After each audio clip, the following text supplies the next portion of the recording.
கர்த்தருடைய நாமம் மகிமைப்படுவதாக. இந்த ஆசீர்வதிக்கப்பட்ட நல்ல நாளுக்காய் தேவனுக்கு நன்றி செலுத்துகிறேன். கழிந்த நாளில் சீசத்துவம் என்றதான நிலையில் ஒரு கர்த்தருடைய வார்த்தைகளை உங்களுக்கு கொடுத்தேன், பேசலாம். அதை தொடர்ந்து சில காரியங்களை தியானிக்கலாம் என்று கர்த்தருக்குள் நம்புகிறேன். பேசலாம். ஆமென். சீசத்துவம் பேசலாம்.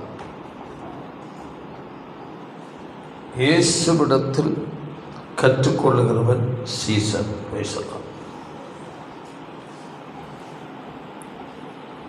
வேதத்தில் பார்க்கும்போது அதற்கு ஆதாரமாக ஒரு வசனத்தை வாசிப்போமாக. எபிரேயர் 3:1 வாசிப்போமா?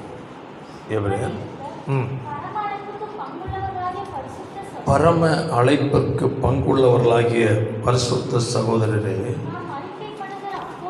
அப்போஸ்தலரும் இருக்கிற கிறிஸ்து இயேசுவை கவனித்து பாருங்கள். அல்லேலூயா. இயேசுவிடத்தில் கவனிக்க வேண்டும் என்றாக்கம் வேதம் அங்கு சொல்லுங்கள். பேசலாம். இயேசுவை கவனிப்பது என்றால் என்ன, எப்படி கவனித்து பார்ப்பது என்றெல்லாம் நாம் யோசிக்கிறோம்.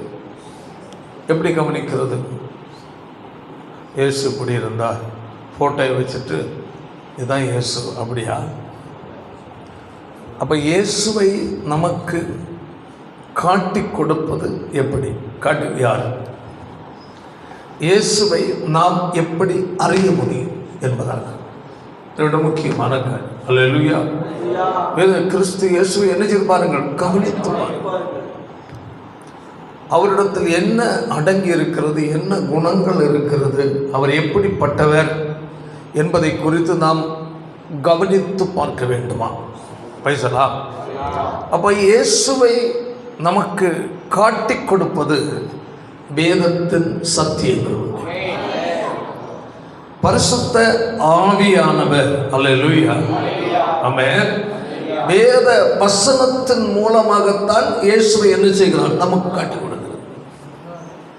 ஏன் ஒரு விசுவாசி வேதத்தை அதிகமாய் வாசிக்க வேண்டும், தியானிக்க வேண்டும், பரிசுத்த ஆவியானவரோடு ஏன் நேரத்தை செலவிட வேண்டும் என்றால், அல்லேலூயா, நாம் இயேசுவை அறிவதற்கு ஒரு வழி அப்படிதான். பரிசுத்த ஆவியானவர் வசனத்தின் மூலமாகத்தான் இயேசுவை நமக்கு காட்டுகிறார். அல்லேலூயா. அதாக்கும். அப்போ தேவ பிள்ளைகள் பாருங்கள், நம்ம வேதத்தில் நிறைய காரியங்கள் உண்டு. ஆனால் சில காரியங்களை நான் சொல்லி உங்களுக்கு கடந்து போக விரும்புகிறேன். அல்லேலூயா. பவுல் இயேசுவை அறிய விரும்பினார். பேசலாம். ஆமென். இயேசுவை அறியணும்னு பவுலுக்கு ஒரு ஆசை. ஏன்? இயேசுவை அறிவதற்கு முன்னதாக அவர் இயேசுவுக்கு எதிராய், கிறிஸ்தவர்களுக்கு எதிராய் செயல்பட்ட மனுஷனாக. ஏனென்றால் இயேசுவை அவருக்கு என்ன செய்யாது, தெரியாது. யார் இயேசு, யார் தெரியாது. எல்லாரும் சொன்னது போல, கடைசி நாளில் பார்த்தது போல, இவர் தச்சனுடைய குமாரன் அல்லவா, பேசலாம், இவருடைய தாய் மரியாள் அல்லவா என்றெல்லாம் இயேசுவை சாதாரணமான நிலையில் உள்ள கண்ணோட்டத்தில் பார்த்தார். அல்லேலூயா. அப்ப இயேசுவை சாதாரணமாய் இன்றைய மக்களும் எல்லா தெய்வங்களைப் போல இயேசுவும் ஒருவர் என்று சொல்லுகிறார்கள். அதுபோல் அன்றைக்கும் ஜனங்கள் அப்படித்தான் இருந்தார். அல்லேலூயா. இயேசுவை அப்படி கூட நினைக்கல. பேசலாம். ஆமென். தச்சனுடைய குமாரன், மரியாளுடைய மகன் என்றெல்லாம் அவர் இழிவாய் ஏளனமாய் பேசினார்கள். ஆமென். கையை தள்ளில சொல்லுவோம். அப்போ அந்த நிலையில் தான் பவுல் பார்த்தார் இயேசுவை. ஆமென். அப்போ அவருடைய இயேசுவை பார்க்கும் நிலை ஒரு நாள், பிரைஸ் தி லார்ட், கர்த்தர் சவுலை சந்தித்தார். ஆமென். பவுல் சவுலா இருக்கிற நாட்களில் கிறிஸ்தவத்தை அழிப்பதற்காய் அவன் வெறி கொண்டு போகிற நேரத்தில், அல்லேலூயா, கர்த்தர் அவனை அங்கு சந்திக்கிறாரா? ஆமென். அந்த சந்திப்புக்கு பிறகு வேதம் என்ன சொல்லுகிறது? இந்த இயேசுவை நான் யார் என்று நினைச்சு அறியணும். ஆமென். அப்ப இயேசு பொதுவாக மனிதர்கள் நினைக்கிறது போல அல்ல. அவர் சாதாரணமானவர் அல்ல. எல்லா தெய்வங்களை போல் ஒருவர் அல்ல அவர். அல்லேலூயா. அவர் ஒருவரே தேவன். கையை வைத்தால் யோவான் 1வது அதிகாரம் 1-2 வசனத்தை வாசிப்போமாக.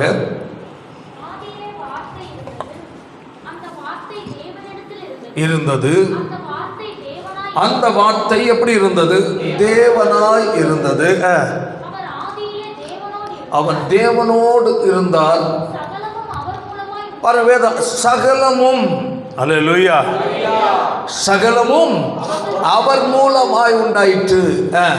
உண்டானது ஒன்றும் அவராலே அல்லாமல் என்ன செய்யவில்லை, உண்டாகவில்லை. அப்போ எல்லாம் யாரால தான் உண்டாச்சு? இயேசுவால். சகலமும் யார் சிருஷ்டித்தார்? இயேசு தான் சிருஷ்டித்தார். அல்லேலூயா. நாம் காண்பது, காண முடியாதது, அல்லேலூயா, எல்லாவற்றையும் படைத்த ஒருவர் தான் தேவனாகிய கர்த்தராகிய இயேசு கிறிஸ்து. அல்லேலூயா. அப்போ இந்த ஆண்டவரை குறித்த ஒரு அறிவு இல்லாததனால்தான் எல்லாரும் ஒரு மதத்தின் தெய்வம் என்று ஒதுக்கிறார்கள். இயேசு ஒரு மதத்துக்குரிய ஆண்டவர் அல்ல. அல்லேலூயா. இயேசு சகல மனிதனுக்குரிய ஆண்டவர். ஆமென். அல்லேலூயா. அப்போ அவரை நாம் கவனித்து பார்த்தால்தான் அவர் யார் என்பதை புரிந்து கொள்ள முடியும்.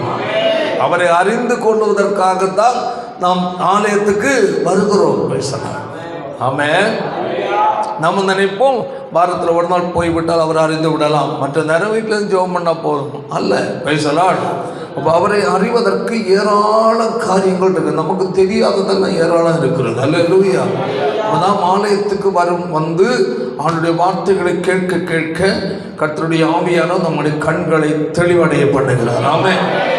இந்த பவுல், அல்லேலூயா, சவுல் பவுலாய் கர்த்தர் மாற்றின பிறகு, ஆமென், அவருக்குள்ள ஒரு ஆசை, இந்த இயேசுவை தான் என்ன செய்யணும், அறியணும். ஆமென்.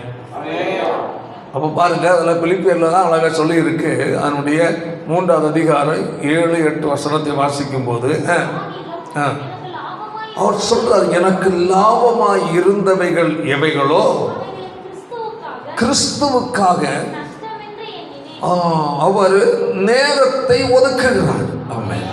அல்லேலூயா. தனக்கு சில நன்மை லாபம் வர வேண்டிய பல காரியங்கள், தனக்கு உதவியாக நிற்க வேண்டிய அநேக காரியங்களை அவர் என்ன செய்கிறார்? இயேசுவை அறிவதற்காக அந்த நேரத்தை தள்ளிவிட்டு இதற்கு செலவிடுகிறார். புரியுது இல்லை? அல்லேலூயா. பாருங்க அடுத்த வசனம். கர்த்தராகிய கிறிஸ்து இயேசுவை அறிகிற அறிவின் மேன்மைக்காக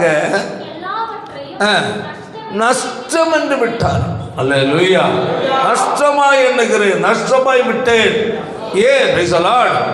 முழுவதும் இதையே பார்த்துட்டு நான் இருந்தேன் என்றால், அல்லேலூயா, யார் அறிய முடியாது? இயேசு அறிய முடியாது. ஆமென். நீ எதற்கு முன்னதை அதிக நேரத்தை செலவிடுகிறாயோ அதன் மேல்தான் உன் சிந்தையும் உன் கவனமும் போகும். ஆமென். அப்போ அவன் அந்த உலக பிரகாரமான காரியங்களை என்ன செய்கிறான்? ஒதுக்கி விட்டு ஆண்டவரை அறிவதற்கு நேரத்தை செலவிடுகிறான். ஆமென். அல்லேலூயா. அதான் சொல்லுங்க, எனக்கு லாபமாய் இருந்தவைகள் எவைகளோ அவைகளை கிறிஸ்துவுக்கு எப்படி விட்டேன்? நஷ்டம் என்று விட்டேன், நஷ்டம் என்று விட்டேன். அல்லேலூயா. அப்போ அவரை அறிவதற்கு, அறிந்தவரை அவர் என்ன சொல்கிறார் தெரியுமா? கிறிஸ்து இயேசுவனுடைய அச்சடையாளத்தை எங்கே தரித்திருக்கிறேன்? என் சரீரத்தில் தரித்திருக்கேன்னு சொல்லுகிறார். Price the Lord. அதில் சில வசனத்தை நாம் வாசிப்போமாக. 2 கொரிந்தியர் 5வது அதிகாரம் 16 வசனத்தை வாசிப்போம்.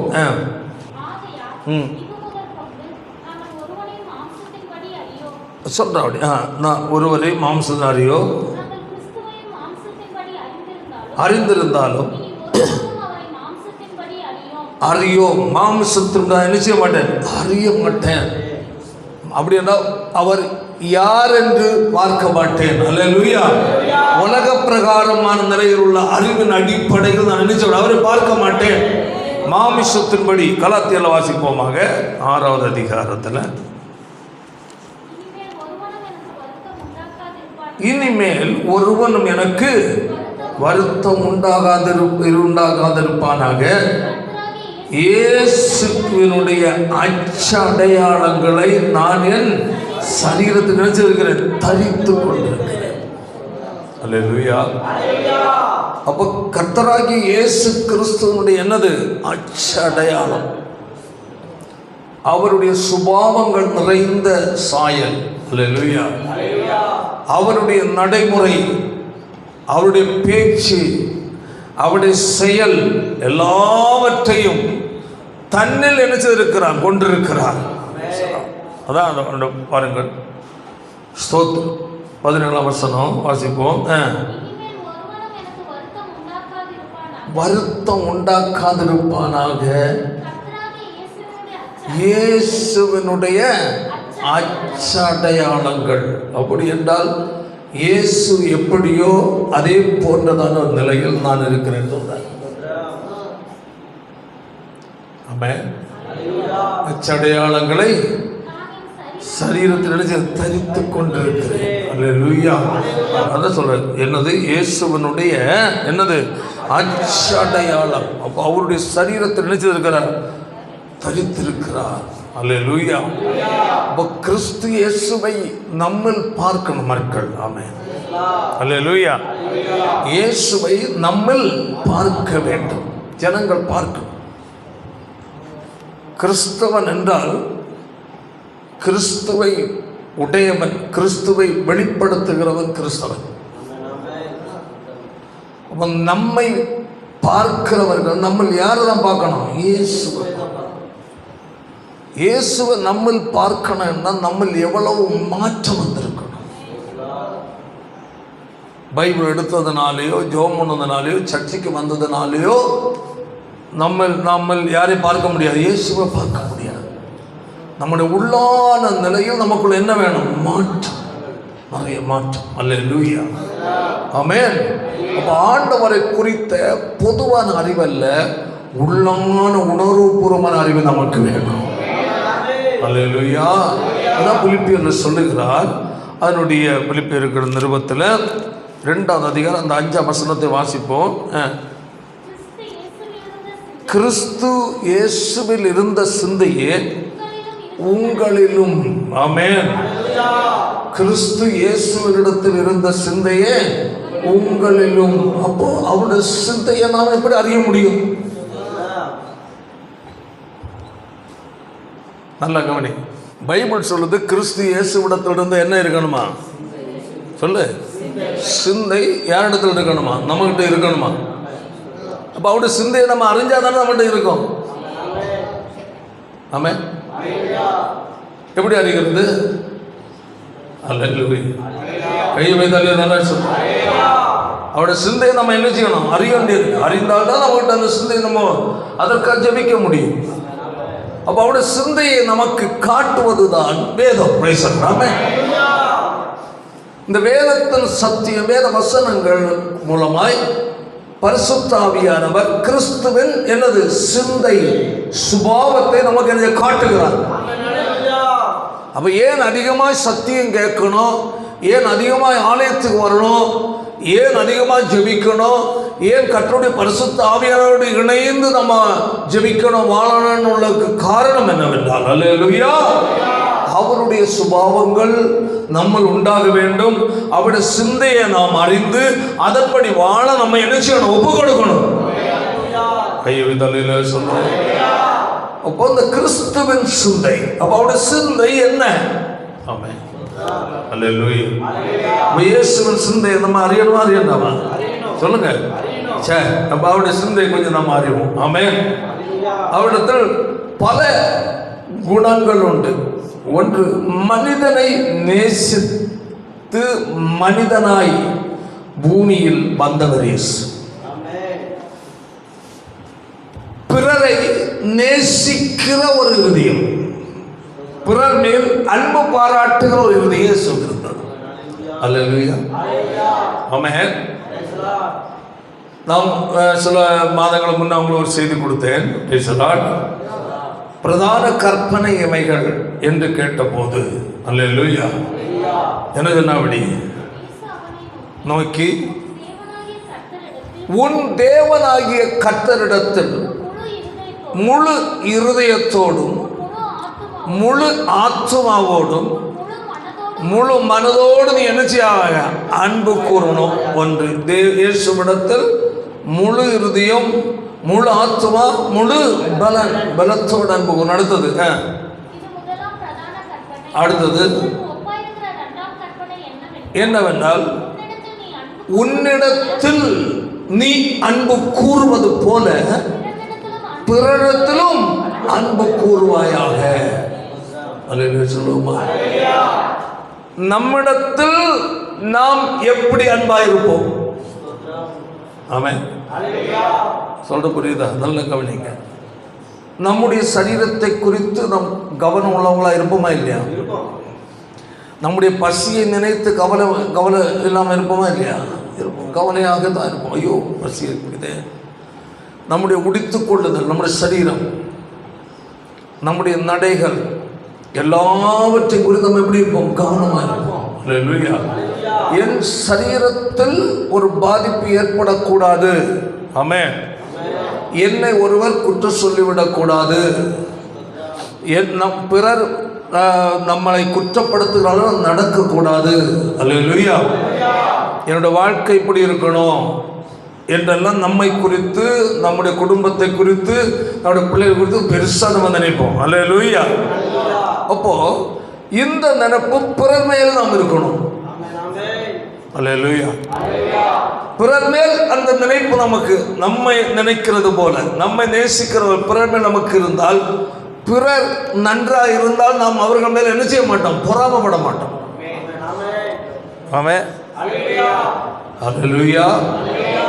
பிறர் நல்லா படிக்கிறான், நல்லா வசதியாக இருக்கிறாங்க, நல்லா சம்பாதிக்கிறாங்கன்னா அவங்க மேலே என்ன செய்ய மாட்டோம்? பொறாமப்பட மாட்டோம்.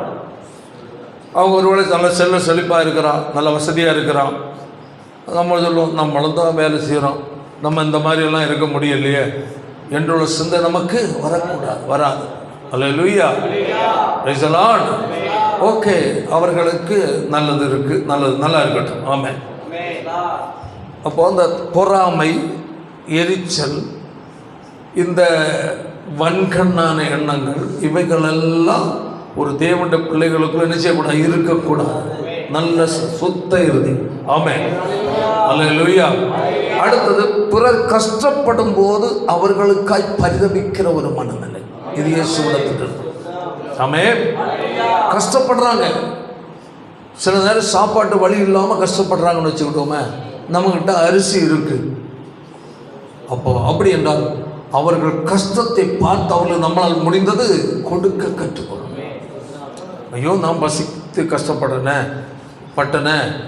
என்னை போல தானே இவங்க. அல்லேலூயா. அதே போல் ஒரு ஆளுக்கு கஷ்டப்பட ஏழைக்கு உடுக்க உடை இல்லை பேசுகிறாங்க. ஆமென். சரி பரவாயில்ல, நமக்கு துணிகள் நிறைய இருக்கு, சரி ஒரு செட்டு துணியை கொடுக்கலாம். இதெல்லாம் ஆக்கம். அல்லேலூயா. நம்மை நேசிப்பது போல் பிறர் நேசிப்பது. ஆமென். ஒருவர் நம்மை ஏதாவது ஒன்று பேசி நம்முடைய இருதயம் காயப்பட்டால் எப்படி துக்கம் இருக்குமோ அதை புரிந்து நாம் பிறருடைய இருதயம் காயப்படுற அளவுல பேசக்கூடாது. ஆமென். பிறர் துக்கப்படுகிற அளவு நாம் பேசக்கூடாது. நம்முடைய பேச்சில் அவர்களுடைய இருதயம் துக்கப்படத்தக்கதாய் பேசி பழகக்கூடாது. அது கிறிஸ்துவுடைய குணம் அல்ல. அல்லேலூயா. உன்னிடத்தில் நீ அன்பு கூறுவது போல பிறரிடத்திலும் அன்பு கூறுவாயாக. அல்லேலூயா. அந்த அன்பு ஒரு இரக்கம் காட்டுகிற அன்பு. ஆமென். அந்த அன்பு ஒரு பொறுமையை காக்கிற அன்பு. அல்லேலூயா. அந்த அன்பு மனது உருக்கம் உள்ளவர் அன்பு. ஆமென். அந்த அன்பு பரிதபிக்கிற அன்பு. ஆமென். கிறிஸ்துவின் அன்பு. அல்லேலூயா. விஷயம். அப்போ இந்த மனிதனை நேசித்து பூமியில் மனிதனாக வந்தார். ஏன் நேசித்தார்? ஆமென். அல்லேலூயா.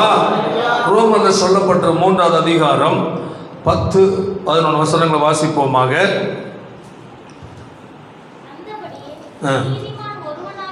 நீதிமான் ஒருவனாகிலும் இல்லை, உணர்வுள்ளவன் இல்லை, தேவனை தேடுகிறவன் இல்லை. எல்லாரும் வழி தப்பி ஏகமாய் என்ன செய்தார்களாம்? கெட்டு போனார்கள். இல்லை இல்லை, தேவன் பார்க்கிறார். அல்லேலூயா. தேவன் பூமியை பார்க்கிறார். ஆமென். நேர்மையானவன் இல்லை. ஆமென். எல்லாரும் பாவம் செய்து என்ன செய்துட்டாங்க? தன் வழியை கெடுத்து கொண்டார்கள். ஆமென். தம்மா சிருஷ்டிக்கப்பட்ட வேதத்தில் பார்க்கும்போது பாருங்கள், அல்லேலூயா, அதனுடைய ஆதியாகமத்தில் 1வது அதிகாரம் 27ஆம் வசனத்தை வாசிக்கும் போது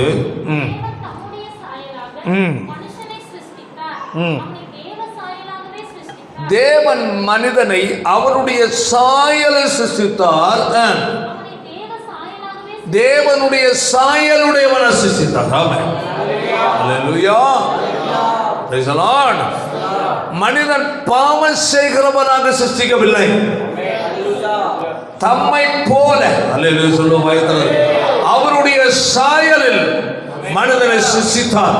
அதனால் தான் வேதத்தில் பார்க்கும்போது அதனுடைய 3:9 வாசிக்கும் போது பகல் குளிர்ச்சியான வேளையில கர்த்தர் தோட்டத்தில் அவர்களோடு எழுச்சினார், உலாவுகிறவராய் இருந்தார். அல்லேலூயா. அப்படி என்றால் அவருடைய சாயலுடையவனாய், பிரைஸ் தி லார்ட், பாவமே இல்லாத ஒரு மனிதனாய் இருந்ததால் தான் அவனோடு கூட கர்த்தர் உலாவினார். அல்லேலூயா. அதான் விஷயம். அப்படிப்பட்ட நிலையில் இருந்தவன், கர்த்தர் ஸ்தோத்திரம் உண்டாவதாக, அல்லேலூயா, அவன் மீறி பாவம் செய்து விட்டான் சாத்தானின் தூண்டுதலால். அல்லேலூயா. அவன் தேவன் விலக்கின விருட்சத்தின் கனி அவன் புசித்து அவன் பாவியாகி விட்டான். அதனால் தோட்டத்தை விட்டு அவன் என்ன செய்யப்பட்டான்? வெளியே தள்ளப்பட்டான். அல்லேலூயா. Praise the Lord. அப்போ தேசம் பாருங்க, அதனால் தான் நோவாவின் நாட்களில் கர்த்தர் பூமியில் உள்ள சகல ஜனத்தை என்ன செய்தார்? அழித்தார். காரணம் என்ன? அந்த நாட்களில் இருந்த ஜனங்கள் எல்லாம் பாவம் செய்து தேசத்தையே சீர்கேடாக்கிட்டாங்க. அதனால் தேவன் இந்த தேசம் உலகம் முழுவதையும் கர்த்தர் ஜலத்தினால் அழித்தார். ஆமென். Price the Lord. அந்த நோவாவின் சந்ததியாகிய சேம், காம், யாபேத்தின் மூலமாய் உண்டான சந்ததிகள் தான் இன்று உலகம் முழுவதும் இருக்கிற சந்ததிகள். ஒரே தகப்பனுடைய சந்ததி. கையை வைத்தாலே சந்ததி. அல்லேலூயா. Praise the lord. அப்ப இந்த மனிதன் மீண்டும் பாவத்தில் விழுந்து கிடக்கிறதுனால் இந்த மனிதனை மீட்பதற்காக, அல்லேலூயா, தேவனாகிய கர்த்தர் பரலோகத்திலிருந்து அவர் மனிதனாய் பூமிக்கு வருகிறார். பிலிப்பியன் அழகா சொல்லப்பட்டிருப்பாருங்க. Price the Lord. ஸ்தோத்திரம். வாசிப்போம். பிலிப்பியன் 2வது அதிகாரம் 6-7 வசனத்தை வாசிப்போம்.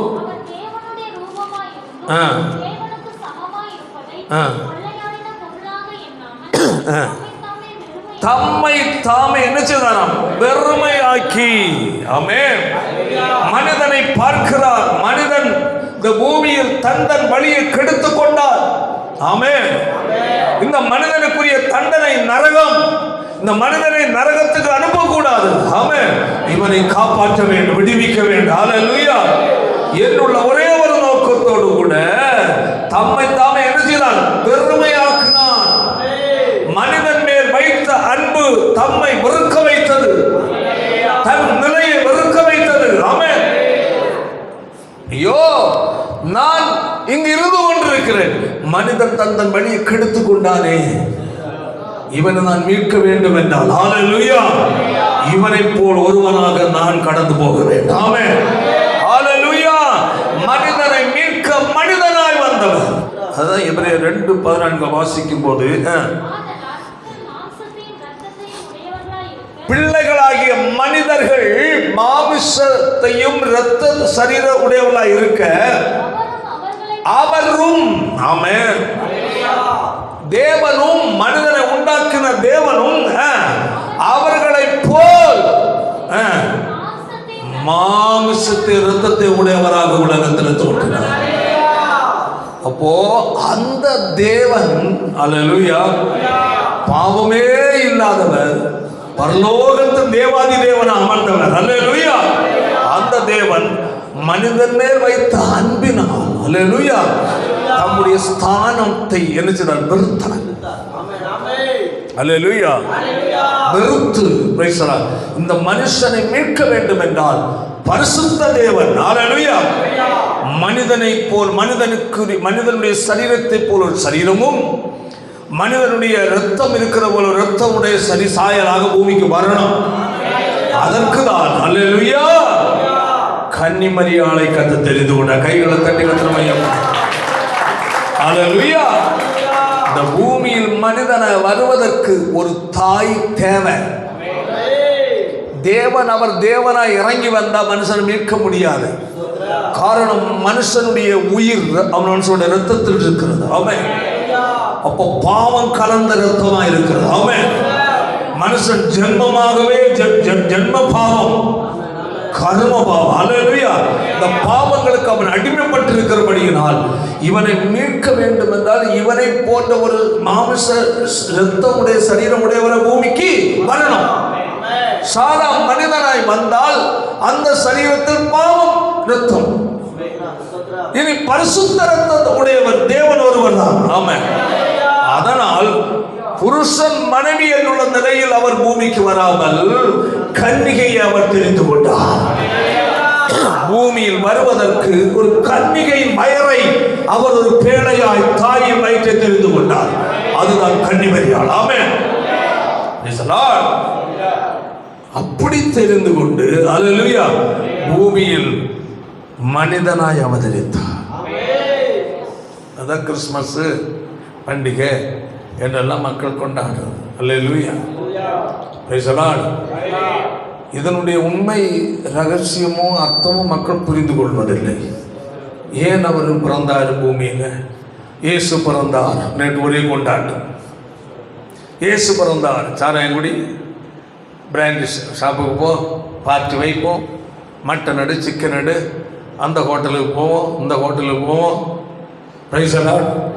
அல்லேலூயா. அப்போ கன்னிமரியாளின் வயிற்றில் பிரைஸ் தி லார்ட் மனிதனாய் தோன்றி உலகத்திற்கு வந்தார். ஏன் அப்படி வந்தார்? மனிதன் மேல் அவர் கொண்ட அன்பு. அது நேரம் சொன்னேன், உன்னில் நீ அன்பு கூறுவதை பிறனிடத்திலும் அன்பு கூறுவாயாக. அந்த அன்பை வெளிப்படுத்தினவரே, செய்து காட்டினவரே ஆண்டவர் இயேசு தான். தேவ சாயல் உள்ள மனிதனாய் இருந்தானே, என்னோடு சஞ்சரித்தானே, இந்த நிலையை இழந்து தள்ளப்பட்டு போனானே, இவனை நான் மீட்க வேண்டுமே. ஹல்லேலூயா. இவனை என் ராஜ்யத்தில் சேர்க்க வேண்டுமே. ஹல்லேலூயா. என்னால் சிருஷ்டிக்கப்பட்ட மனுஷன் அல்லவா, இதற்காக என்னையே நான் கொடுக்கிறேன்.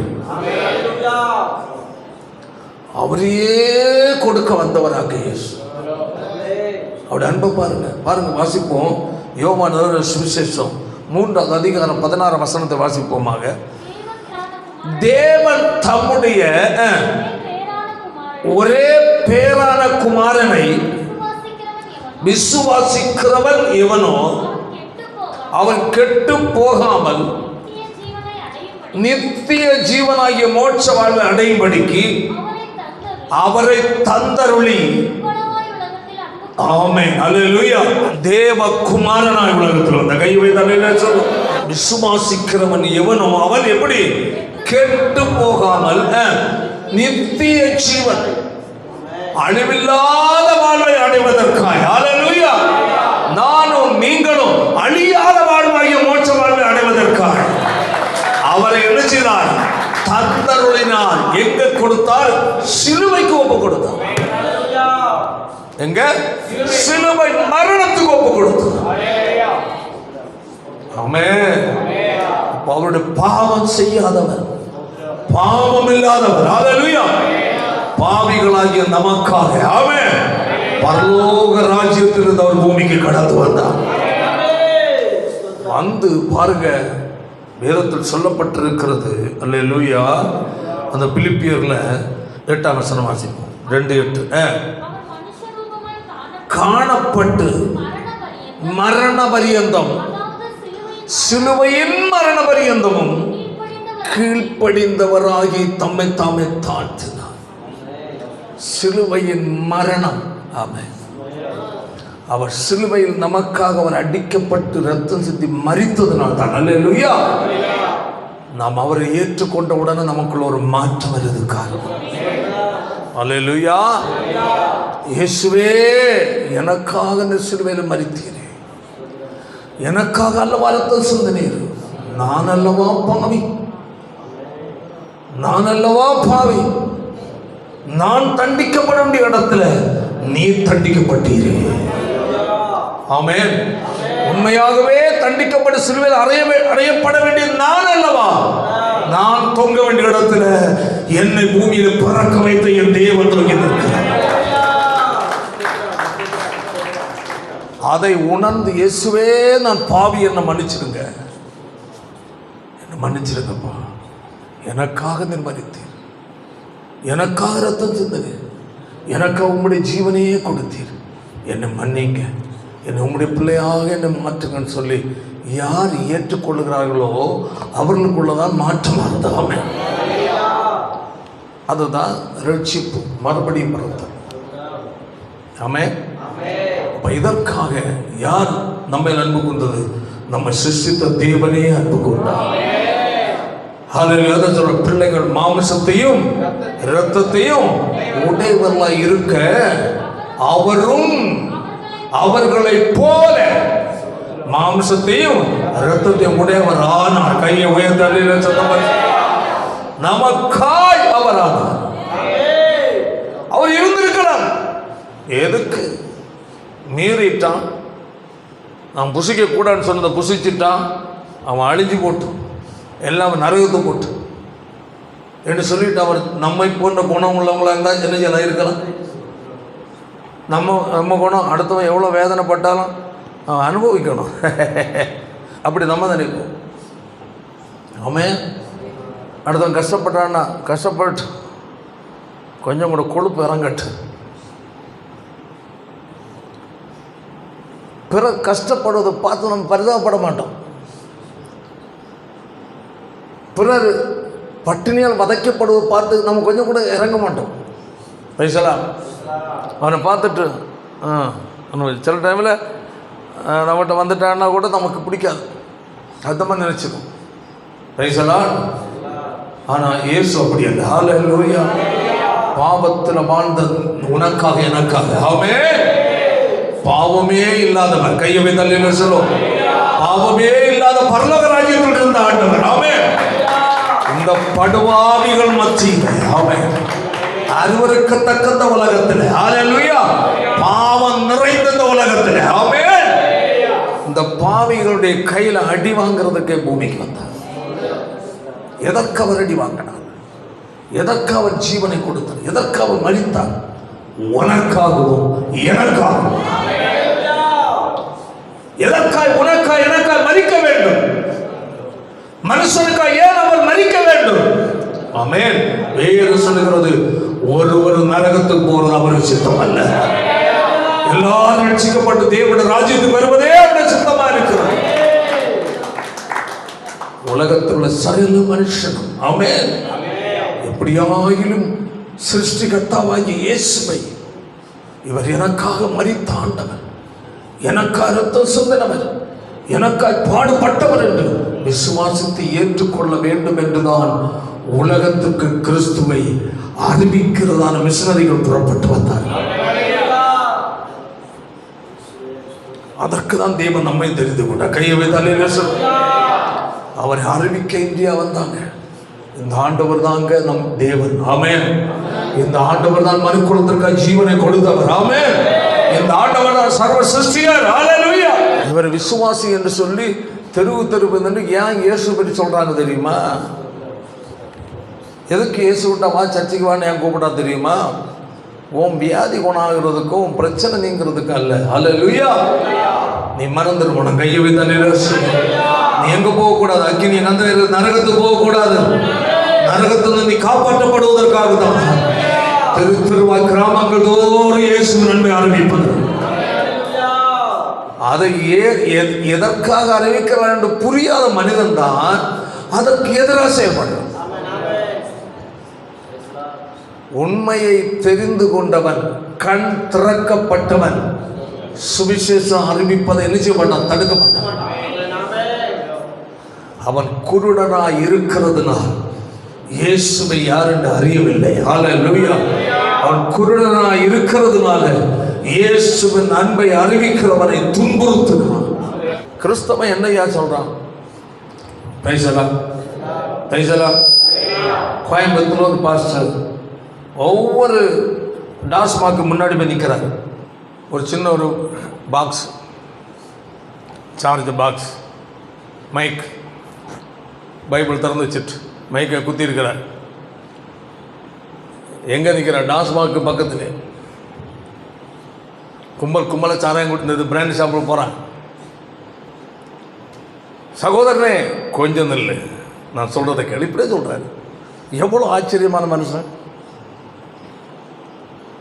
மதுபானத்தை நாடி ஓடுகிறாய், உன் வாழ்க்கை சின்னாபன்னமாக வேதனைப்படுவாய், உன் பிள்ளைகள் நடுத்தரு நிற்பாங்க. அப்படி இப்படின்னு வசனத்தை வச்சு அழகாக பேசுறாரு. எல்லாம் சொல்றாரு. நண்பா இதை கேட்டுட்டு போ, இப்படியே சொல்றாரு. ஆச்சரியமா இருக்கு. இத்தனைக்கும் அவர் வாலிபன், திருமணம் ஆகியிருக்கலாம், தெரியவில்லை. பல முறை ஜெயிலுக்கு போயிட்டு வந்தவராக.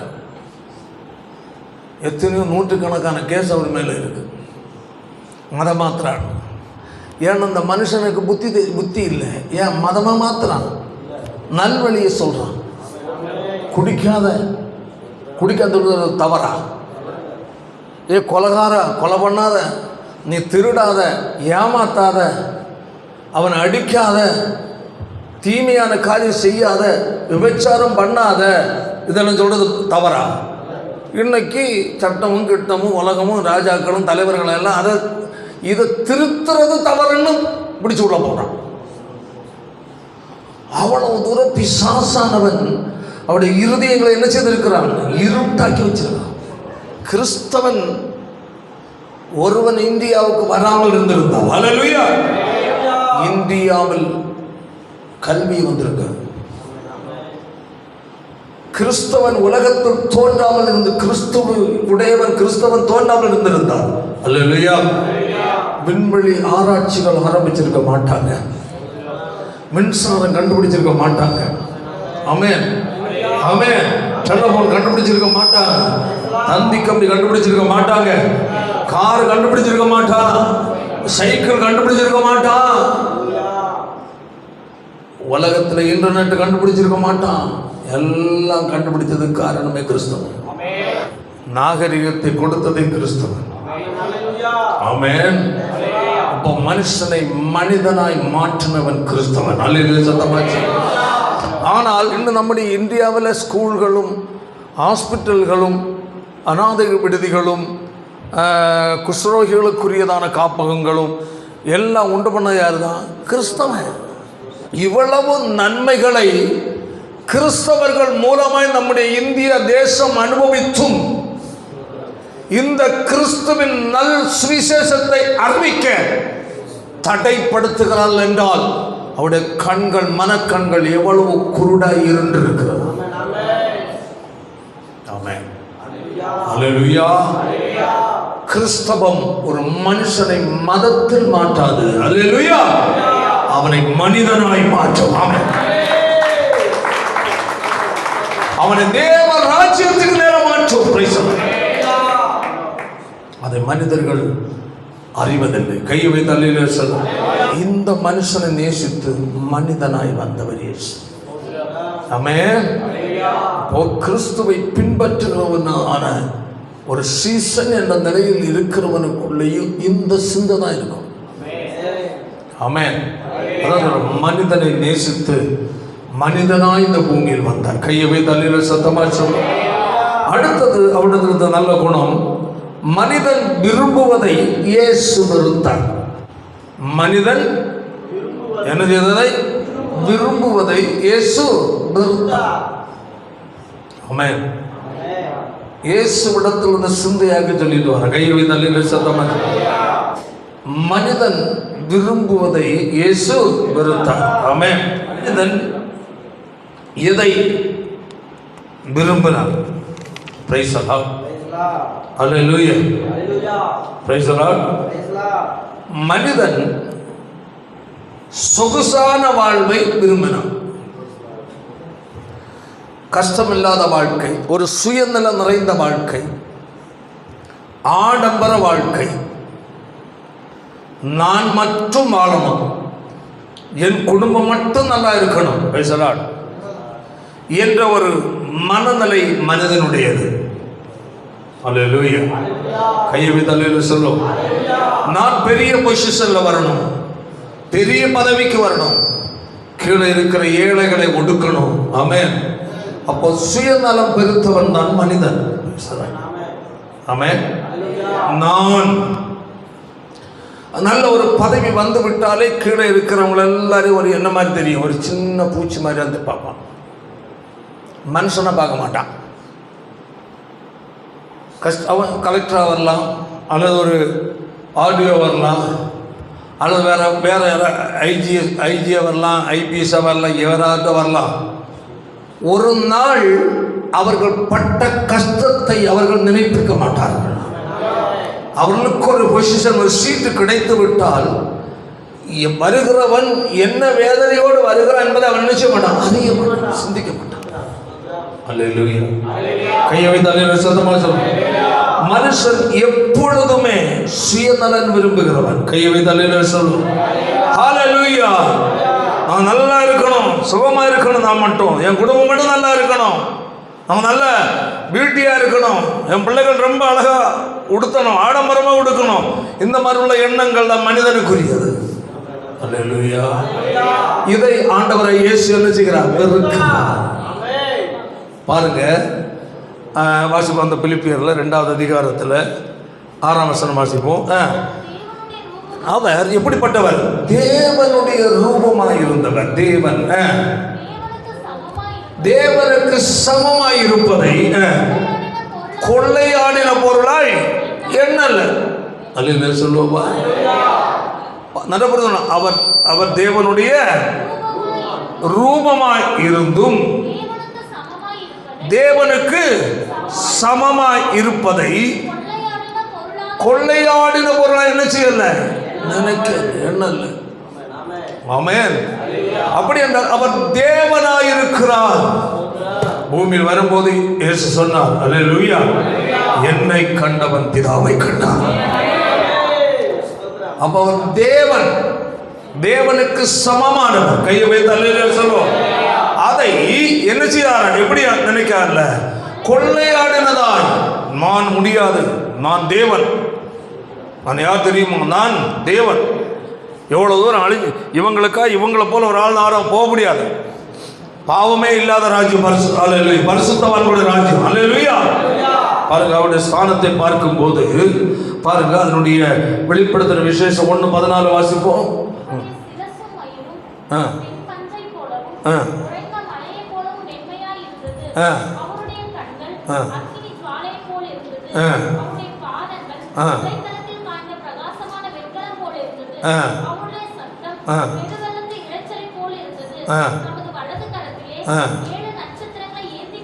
அடுத்த வசனம், அதாவது அவருடைய முகம் வல்லமையா பிரகாசிக்கிற சூரிய போட்டிருந்தது. வாசி அந்த வசனத்தை.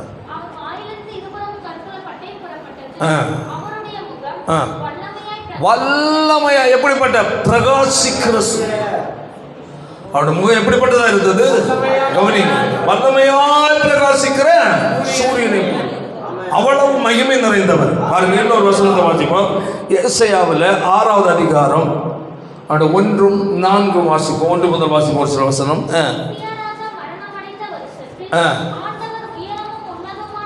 பரலோகத்தில் ஒரு உன்னதமான சிங்காசனத்தில் வீற்றிருக்கிறவர்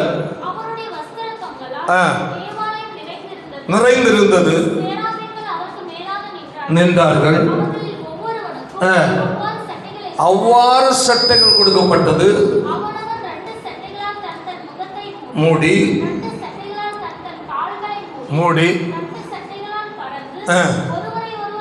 நோக்கி பரிசுத்த அப்போ பாருங்கள், ஆராதனை மத்தியில் வீற்றிருக்கிறவர். கையை வைத்து அல்லேலூயா.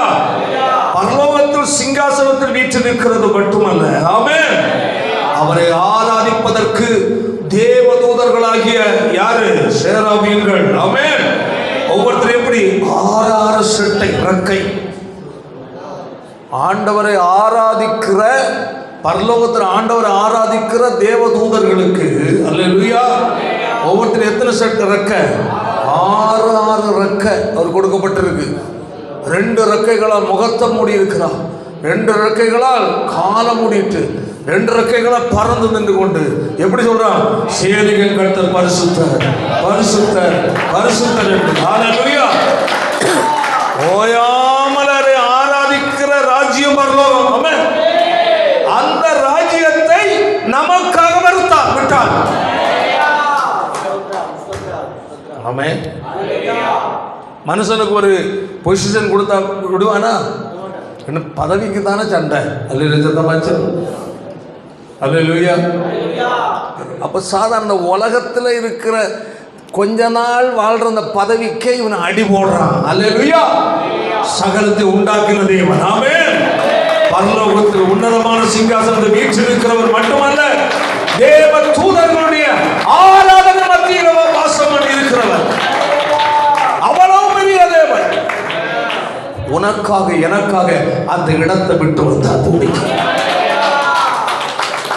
இந்த மனிதனுக்காய், இந்த மனுக்குலத்திற்காய் அந்த இடத்தை அவர் விட்டார். மனிதன் இயேசுனுடைய மனத்தாழ்மை பாருங்க. அப்ப கிறிஸ்து இயேசு இருந்த சிந்தையே உங்களிடத்திலும் இருக்க கடவுள். இதுதான் உனக்கு ஒரு பொசிஷன் வந்துச்சா, உனக்கு ஒரு முதன்மை வந்துச்சு, ஒரு முக்கியத்துவம் வந்துச்சா, அந்த மேட்டுமை எண்ணமே வரக்கூடாது. நான் யார் தெரியுமா?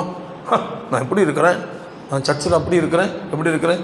நம்ம எல்லாம் கீழே உட்காருக்கா, நம்ம சேர் மேல் கால் போட்டு முன்னாடி இருக்கிறவங்க தோல் மேல் காலை தூக்கி வைத்து முடிந்த அளவு உடம்பு முடியலைன்னாலும் முட்டி போட கற்றுக்கணும். உனக்கு கொஞ்சம் உடம்பு நல்லா இருக்குன்னால எங்கே உட்காந்து பழகு, கீழே உட்காந்து பழகு. முடியலை, ரொம்ப முடியலைன்னு அது வேறு விஷயம். ஓகே, போய் உட்காந்து சாஞ்சிக்க, தூங்கிடாத. கீழே உட்காந்து ஜெபம் பண்ணி கர்த்தருடைய வார்த்தையை கேட்டு செய்யணும், பழகணும். தேவ சமூகம் அப்படிதான். அவ்வளவு தூரம் நம்மளுடைய மனசை கொஞ்சம் இறக்கணும் கீழே. இந்த தேவாதி தேவனுக்கு முன்பதாக நம்ம கீழே போய் கொஞ்சம் கஷ்டப்பட்ட பிறகு உட்காரும் கீழே கொஞ்சம் முட்டி போட்டு ஜெபம் பண்ணணும். ஆமே, கைவி தள்ளியில் சொல்லும். அப்போ சிலருடைய வாழ்க்கையில் தான் அமர்ந்திருக்கிற அந்த பொசிஷனை பெருசாக நினைச்சிட்டு, ஆனால் ஏசு அப்படி நினைக்கல. அவருடைய சிங்காசனம் எங்க? பரலோகத்தில். அவருக்கு ஆராதனை எங்க? தேவ தூதர்கள் அங்க ஆராதனை. அந்த இடத்தை உனக்காகவும் எனக்கும் வெறுத்தார் ஐயா அவரு. நீ இயேசுவுக்காக ஒரு 2 மணி நேரத்தை வெறுக்க முடியல. உனக்கு ஆண்டவர் ஆராதிக்கிறதுக்கு 2-3 மணி நேரத்தை என்ன செய்யல, விட்டுட்டு வேலையா இருக்கட்டும், வந்து பார்த்துக்கிட்டேன் போ, அந்த எண்ணம் நமக்கு வரல.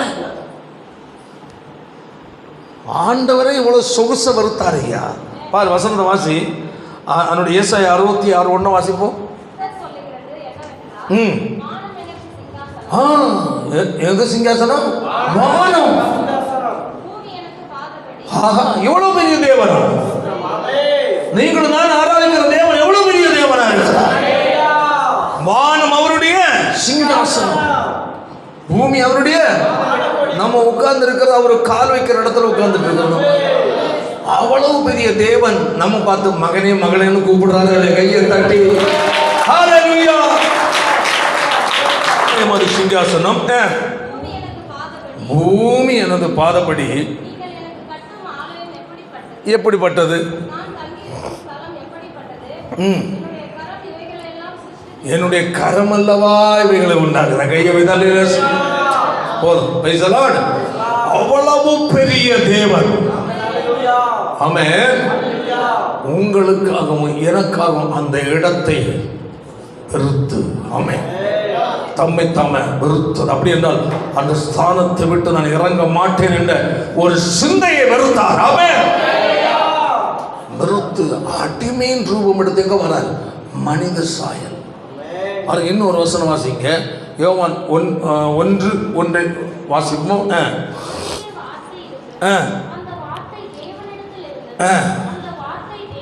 தேவன், அவர் தேவனாயிருந்தார். பாத்தீங்க 2ஆம் வசனம், சகலமும் அவர் மூலமாய் உண்டாயிட்டு. அப்ப எல்லாவற்றையும் என்ன செய்தவர்? உண்டாக்குன ஆண்டவர்.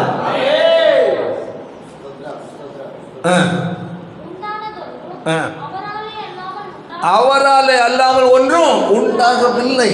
அந்த ஆண்டவர் அல்லேலூயா உனக்காக எனக்கு அடி வாங்குறதுக்கு பூமிக்கு வந்தார். ஆமென். அல்லேலூயா. அப்போ பாருங்க, அதான் நம்ம வாசித்தோம். மனிதன் இதை விரும்புவானா? எல்லாத்தையும் உண்டாக்குன ஒரு ஒரு ஒரு பொசிஷன்ல இருக்கிறவன் கீழே இறங்குவானா? இறங்க மாட்டான். உலகத்தான் தான் அப்படி இருக்கிறான்னா, சர்ச்சுக்குள்ள வந்தாலும் நாங்கள் யார் தெரியுமா? நாங்கள்லாம் எங்களை பார்த்தாலே அப்படியே கையை கட்டிட்டு நின்று விடுவார்கள். எங்களை பார்த்தாலே எழும்பி நின்று சல்யூட் அடிப்பார்கள். அப்படிப்பட்ட குடும்பத்தை சார்ந்தவர்கள் நாங்கள்லாம். யார் தெரியுமா? பயங்கரமான எங்கள் ஊரில் நாங்கள் எல்லாம் எங்களை பார்த்தாலே எல்லாரும் அப்படியே குனிஞ்சு நிற்பாங்க. அப்படிப்பட்ட பெரிய ஆட்களாகும். இப்பவும் அந்த குணம் மாறலை. வெளியே ரட்சிக்கப்பட்டு வெளியே இருந்து அப்படி இருந்தாலும் நான் யார் தெரியுமா? நேற்று மூக்க மீசை முடிக்கிட்டு சர்ச்சுக்குள்ளே வந்து நான் யார் தெரியுமா? நான் ரவடியாக்கும். ஒரு பாஸ்டர் தெரியும் இப்போ சொல்லுவார். அப்போ நான் ரவடியாக இருந்த ஆளாக்க. அப்போ நான் சொல்லுவேன், எல்லா பாஸ்டர்மாரும் ஏதோ ஒரு வழியாக ரவடியாக இருந்தவங்க தான். நீங்கள் உங்களை மட்டும் நினைக்காதுங்க. எல்லாம் தூக்கி குப்பையில் போட்டு ஏசுக்கிட்டு வந்திருக்கிறாங்க எல்லாரும். நான் ரவடி. நான் யார் தெரியுமா? எனக்கு இத்தனை மொழிகள் தெரியும். எத்தனை மொழி? 10 மொழி தெரியும். இந்தியாவில் 10 மொழி இருக்குன்னு எனக்கு தெரியல. எனக்கு 10 மொழி தெரியும். அப்படி இருந்தேன், இப்படி இருந்தேன், எனக்கு அது தெரியும். இப்படி எல்லாம் பெருமை அடிப்பாங்க. நீ உண்மையாகவே மனம் திரும்பி இருந்தா அல்லேலூயா அதெல்லாம் மறந்துருப்ப. கையை வைத்து அல்லேலூயா. அப்போது அவர்கள் இப்போ ஊழியக்காரர்களை நம்ம எடுத்துக்கொண்டால் தனக்கு ஒரு பெரிய ஒரு இது வேணும். அப்போ மற்றவங்களெல்லாம் அற்பமாக நினச்சிட்டு தன்னுடைய சீட்டை ரொம்ப இதாக பெருசாக நினச்சிட்டு அவர்களை இழிவாக நினச்சிட்டு நடந்து கொள்கிற நிறைய ஊழியர்களே அப்படி தான், விசுவாசிகளும் அப்படி தான், சபைக்குள்ளேயும் அப்படி தான். அல்லேலூயா. அப்போது ஆண்டவர் அப்படி இல்லை. கையை வைத்து அல்லேலூயா சொல்லி கிறிஸ்து இயேசு இருந்த சிந்தை. ஆமென் ஆமென். தன்னுடைய ஸ்தானத்தை வெறுத்தார். ஆமென். நான் இன்னார் என்பதை அவர் வெறுத்தார். நான் சகலத்தை சிருஷ்டித்த தேவன் என்ற சிந்தையை வெறுத்தார். தேவ தூதருடைய ஆராதனை மத்தியில் வீற்றிருக்கிறவன் நான் வீற்றிருக்கிறவர் என்ற சிந்தையை வெறுத்தார். ஆமென். அப்ப இதை மனுஷன் வெறுப்பானா? வெறுக்க மாட்டான். என்ன ஒரு மாதிரி பேசி போட்டாங்க. எப்படி பேசினா உனக்கு என்ன? எப்படியும் பேசட்டுமா? அல்லேலூயா. புரிந்து கொள்ளணும். அப்போ நாம் மனிதன் இதை விரும்புறது இதுதான். நல்ல பொசிஷன், நல்ல ஸ்டேட், நல்ல நிலை, அப்படி இப்படி கர்வம், மரியாதை, மதிப்பு, இதுதான். ஆண்டவர் இயேசு அதெல்லாம் என்ன செய்தார்? வெறுத்தார். அப்ப இந்த வெறுக்கும் இருதயம் யாருக்கு இருக்கணும்? சீசனுக்கு. இந்த இருதயம், இந்த சிந்தை ஒரு தேவனுடைய பிள்ளைக்குள் வந்தாதான் நம்ம அவரை சேவிக்கிறோம், அவரை பின்பற்றுகிறோம் என்று நம்மளை பார்த்து சொல்லுவாங்க. அல்லேலூயா. மனுஷன் விரும்புகிறதை இயேசு என்ன செய்தார்? வெறுத்தார். அல்லேலூயா. கையை வைத்து அல்லேலூயா சொல்லுவோம். மனுஷன் வெறுக்கிறதை இயேசு தெரிந்து கொண்டார். மனிதன் விரும்புகிறதை இயேசு வெறுத்தார், மனுஷன் வெறுக்கிறதை இயேசு தெரிந்து கொண்டார். அப்போ மனுஷன் வெறுக்கிறது எது? கஷ்டத்தை விரும்ப மாட்டான். அல்லேலூயா. மதிப்பு மரியாதை இல்லாத இடத்துக்கு போக மாட்டான். என்ன ஒரு மாதிரி பேசுகிறா, நாங்கள் வரவே மாட்டேன் ஒரு இல்லை. அப்போது மனுஷன் பிறர் நம்மை அற்பமாக நினச்சிட்டா போக மாட்டான். நம்ம போகிற இடத்துல நமக்கு ஒரு ஏதாவது ஒன்று சொல்லிட்டு நம்ம பிடிக்காது, அதான் விஷயம். அப்போது மனிதன் அதாவது ஒரு மேன்மையற்ற தன்னை மதிப்பாக எண்ணாத இடத்தை மனிதன் விரும்ப மாட்டான். அல்லேலூயா. ஒரு கஷ்டத்தை விரும்ப மாட்டான், பாடுகளை என்ன செய்ய மாட்டான், விரும்ப மாட்டான், துன்பத்தை என்ன செய்ய மாட்டான், விரும்ப மாட்டான். அல்லேலூயா. சுவிசேஷம் அறிவிக்க போகிறோம், அவங்க என்ன திட்டி போட்டாங்க, நான் இனியெல்லாம் சுவிசேஷம் அறிவிக்க போக மாட்டேன், பைபிள் கையில் நான் எடுக்க மாட்டேன். ஏன்? பைபிள் எடுத்துகிட்டு வந்து எல்லோரும் பார்ப்பாங்க. பைபிள் கையில் கொண்டு வந்தால் எல்லோரும் பார்ப்பாங்களாம். என்னது தவறான புஸ்தகமா? உனக்குள்ளேயே சாத்தான் எவ்வளோ மோசமாக கிரிச்சாராம் பார்த்தியா? உலகத்திலேயே பரிசுத்தத்தை கொடுக்கிற ஒரே ஒரு நூல் வேதம். பைபிளை கையில் எடுத்துகிட்டு வர்றதுக்கு வெக்கமா? சிலவங்க கக்குமடியில் நுழைச்சி வச்சுட்டு தெரியாமல் இருக்கும். வேறு மத நூல் அப்படி கொண்டு போவியா?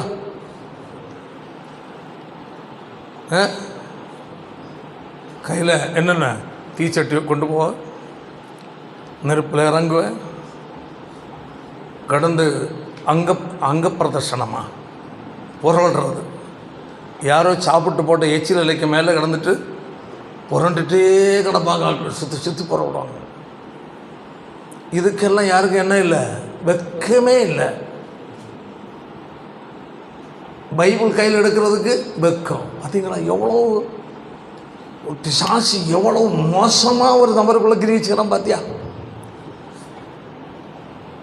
கொஞ்சம் யோசித்து பாருங்கள். அதான் ஒரு பாஸ்டர் பால் ஜான்சன், அவர் ட்ரெயினில் அவர் சொல்கிறார், நான் ட்ரெயினில் புக் பண்ண காரணமாக அதுதான் பாஸ்டர், அப்படி பழகின பஸ்ஸெல்லாம் என்ன பிடிக்கிறது இல்லை, எல்லாம் வச்சுட்டு பஸ்ஸில் ட்ரெயினில் ஏறி உட்கார்ந்த உடனே பைபிளை திறக்கிறது, பேனாவும் நோட்டும் மடியில் வச்சுட்டு பைபிளை படித்து நோட் பண்ணுறது தான் வேணும். சொல்கிறார், 12 மணி நேரம் ட்ரெயினில் போனோன்னா 12 மணி நேரம் பைபிளை படித்து தியானிச்சுட்டு இருப்பேன். ராத்திரியெல்லாம் தூக்கணும், சில நேரம் தான் தூங்குவேன், மற்ற நேரம் பூரா பைபிள் படிச்சுட்டு. ஏறின உடனேயே எதிரில் இருக்கிற பார்ப்பாங்களா, நீங்கள் கிறிஸ்டியனா பாதிரியாரா என்ன கேட்பாங்களாம். ஆமாம், நான் ஆண்டவருடைய அன்பை அறிவிக்கிற நபர். பைபிள் படிச்சுட்டு எல்லோரும் பார்ப்பாங்களாம், பார்த்துட்டு நிறைய பேரோட அன்பாக பேசுவாங்களாம்.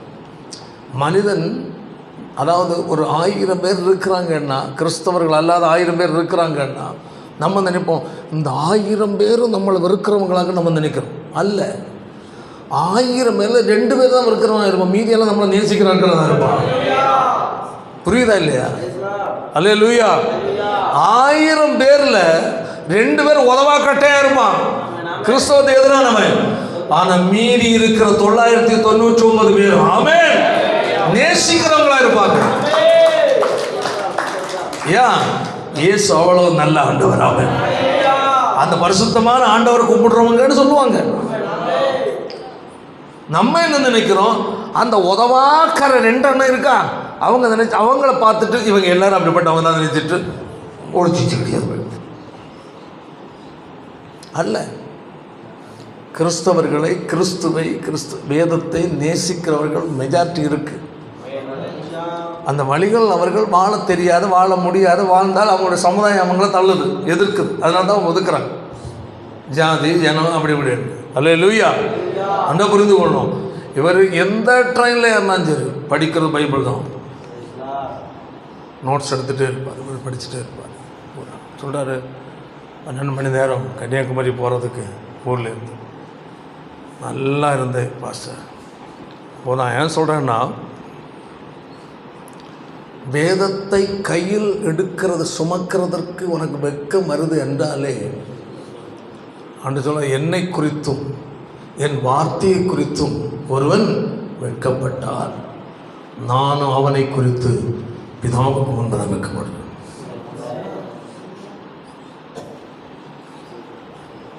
வசனத்தை வாசிங்க.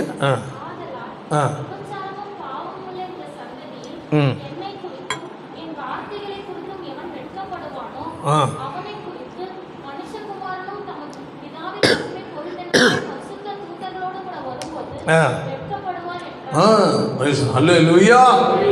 அப்போ அவரை குறித்து, அவருடைய வார்த்தை கொடுத்த ஒரு தேவனுடைய பிள்ளை என்ன செய்யக்கூடாது? வெட்கப்படக்கூடாது. நீ எங்கு சென்றாலும் சரி, உனக்கு நீ கிறிஸ்தவன் கிறிஸ்தவள் என்று சொல்லுகிற அளவில் மற்றவங்களை முன்னாடி நீ வாழ்ந்துக்கணும். ஆமென். ஏன்னா உன்னுடைய இருதயத்தை சரியா பார்க்கிறவன், இடத்துக்கு இடம் வேஷம் போடுறவன் கிறிஸ்தவன் அல்ல. சர்ச்சில் வரும்போது ஒரு பக்தி, ஊரில் போகும்போது வேற பக்தி, மாமா மச்சான் வீட்டில் போனால் இன்னொரு பக்தி, புருஷன் குடும்பத்தார் வீட்டில் போனால் வேற ஒரு பக்தி, சாவு வீட்டில் போனால் வேற ஒரு பக்தி. இவங்களெல்லாம் பிசாசு பிடிக்கும். வேஷம் போடுவது கிறிஸ்தவன் அல்ல. நீ எங்கு சென்றாலும் அல்லேலூயா. கிளியர். நான் கிறிஸ்டியன், நான் கர்த்தருடைய பிள்ளை. ஆமென். என்னை அறிக்கை பண்ண உனக்கு தைரியம் இருந்தால் கர்த்தர் உன்னை கனப்படுத்துவார். ஆமென். எங்க உலகத்தில் ஒவ்வொருத்தரும் ஒவ்வொரு வித மதங்களில் இருக்கிறாங்க போட்டு, அவங்க அவங்களுடைய இதை வெட்கப்படாமல் செய்கிறாங்களா இல்லையா? செய்கிறாங்களா? எதை செய்தாலும் வெட்கப்படாமல் செய்யணும். ஆமென். சற்று இல்லாமல் நிற்கணுமா? அதுக்கு ரெடி, வெட்கம் இல்லை. இன்னும் ஏதாவது இல்லாமல் நிற்கணும்னா கூட நிற்க ரெடி. நம்ம ஆண்டவர் சட்டையை கலத்துன்னு சொல்கிறாரா? இல்லை இல்லை. அப்போ உனக்கு ஏன் வெட்கம் வருது? டீசென்ட், நீட், சுத்தமான ட்ரெஸ், நல்லா குளிச்சு, நல்ல தலைவாரி, நீட்டாக வருகிற பைபிள் எடுத்துட்டு ஏன் வெட்கம் வருது? வரலாமா? வரக்கூடாது இல்லையா? அப்போ புரிந்து கொண்ட வெட்கத்தை கொடுக்கிறவன் யாரு? சாத்தான். அலங்கோலமா இருந்தாலும் வெட்கத்தை கொடுக்காமல் இருக்கிறவனும் சாத்தான். அவன் எப்படி இருக்கிறான்? அலங்கோலமா, ஆனாலும் என்ன வெட்கமே இல்லை. ரொம்ப ரோட்டிலோடு நடக்கிறான் நிர்வாண சாமிகள், வெட்கமே இல்லை. அவனை பார்த்து கும்பிடுறான். சரி, எல்லாம் வர்றாங்களாம், கடத்தல் வழியாக வர்றாங்களாம், ஆரம்பிச்சிட்டாங்க. வெட்கம் இல்லையே. அப்போ தேவனுடைய சமூகத்தில் வர பைபிள் எடுக்கிற ஏன் வைக்கப்படுற? நான் ஆண்டுடைய ஆலயத்துக்கு போகிறேன், சர்ச்சுக்கு போகிறேன்னு சொல்கிற ஏன் வைக்கப்படுற? அவன் நீ யாரை சேவிக்கிறான்? எங்கே நிற்க வேண்டிய ஆளு? புரியுதா இல்லையா? ஒரு தேவனுடைய நம்ம டீசெண்டாக நல்ல தெய்வத்தை ஆராதிக்கிறோம், உண்மையான தெய்வத்தை ஆராதிக்கிறோம். வெட்கப்படாமல் தலை நிமிர்ந்து நிற்க வேண்டிய யாரு தான்? நம்ம தான் நிமிர்ந்து நிற்கணும். சாத்தான் தான் வெட்கப்படணும். சரி, இவன் இவ்வளோ நீட்டாக பைபிளை கையில் தூக்கி நெஞ்சில் வச்சுட்டு போகிறானே, சே எப்பா வெக்கமாக இருக்கப்பா, என்னோட சாத்தான், அவன் குட்டி சாத்தான்னு சொல்லணும். சொல்லி மூஞ்சி மறைச்சிக்கப்பா, வெக்கம். ஏன் நம்ம கட்சியில் சேரலையா அவன்? தேவனுடைய பிள்ளைங்களை கவனமா இருக்கு. கையை வைத்து அல்லேலூயா சத்தமாக சொல்லுங்க. ஹல்லேலூயா. அப்போ மனுஷன் வெறுப்பதை இயேசு நேசித்தார். அல்லேலூயா. மனுஷன் விரும்புகிறதை இயேசு வெறுத்தார். அந்த நல்ல ஸ்தானத்தை அவன் நமக்காய் வெறுத்தார். நான் இதில் தான் இருப்பேன், அது வெறுத்தார். அல்லேலூயா. மட்டுமல்ல, அவருடைய இருதயத்தில் ஒரு தியாக சிந்தை. என்ன சிந்தை? தியாக சிந்தை. இயேசுவுக்கு இருந்தது தியாக சிந்தை. ஆமென். அதனால் என்ன நடக்கிறது? இன்னும் தியாகத்தோடு பிறருக்காக ஜெபிக்கிற சிந்தை.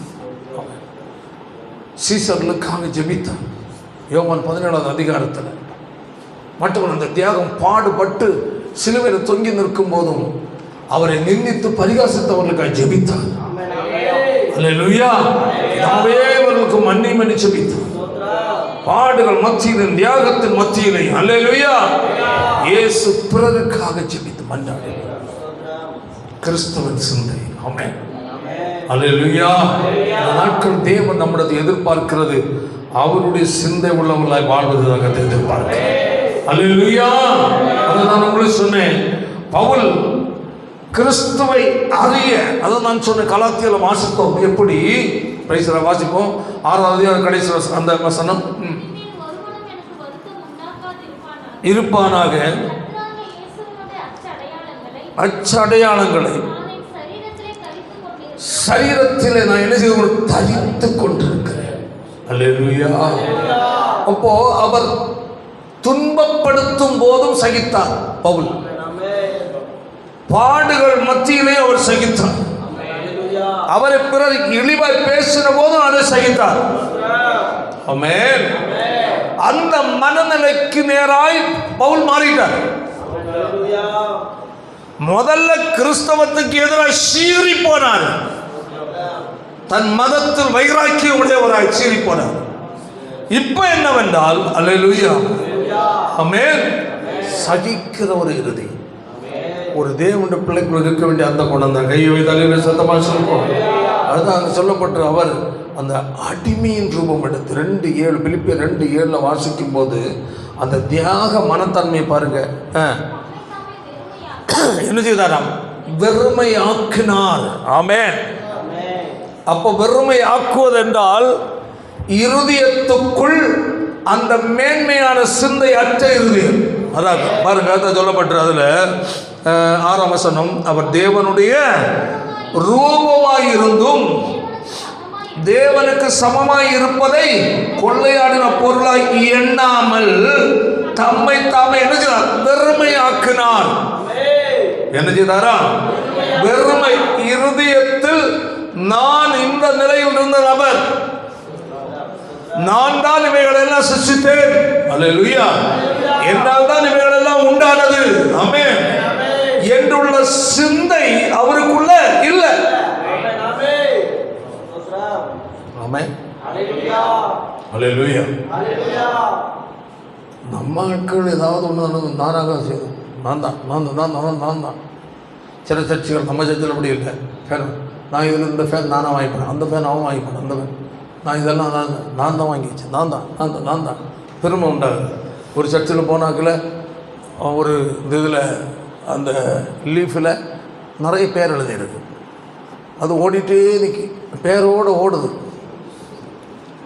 அப்போ கேட்டேன், பாஸ்டர் இது என்ன நிறைய எக்கச்சக்க இந்த ஊரில் உள்ள பேரெல்லாம் ஒரு வில்லேஜ் எல்லாமே ஃபேன்லேயே இருக்காங்க. பாஸ்டர் அவங்க ஆண்டருக்குன்னு கொண்டு வந்து கொடுத்தாங்க. கொடுக்கும்போது இதெல்லாம் எளிதாக கொண்டு வந்து கொடுத்தாங்க. தகப்பன் பேர், மனைவி பேர், தாயார் பேர், பிள்ளைகள் பேர், பேர பிள்ளைகள் பேர், எல்லா பேரும் எழுதி 3 லீஃப்லேயும் பேர் எழுதி கொடுத்தாங்க. இதை கொண்டு கொடுத்தாங்க. நான் சொன்னேன், பாஸ்டர் இதெல்லாம் எழுதக்கூடாதுன்னா, யார் கொடுத்ததான்னு மக்கள் தெரியண்டாமா? என்ன பண்ணுவேன்? ஒரு ஃபேனுக்கே இந்த அக்கப்போர் காட்டுறேன் பேசுகிறேன். அப்போது தேவனுடைய பிள்ளைகள் நம்முடைய வாழ்க்கையில் இந்த மதிப்பு எதிர்பார்க்கக்கூடாது. அல்லேலூயா. Praise the Lord. பேரை பார்த்துட்டு முனியப்பன் யாரப்பா அந்த முனிய? அது அவர் தான். அப்புறம் நீங்களும் அந்த ஃபேன் கொடுத்தீங்க? ஆமாங்க. அப்போ ஒன்றும் அது அவங்களுக்கு அப்படி நெஞ்சு தூக்கணும்னு ஒரு பெரிய ஒரு மதிப்பு மாதிரி. இப்படி நிறைய சர்ச்சைகள் அதில் நடக்கும். Price the Lord. சரி, 1 பேதுருவில் 3வது அதிகாரம் அந்த 14 வாசிப்போம். 14, 17.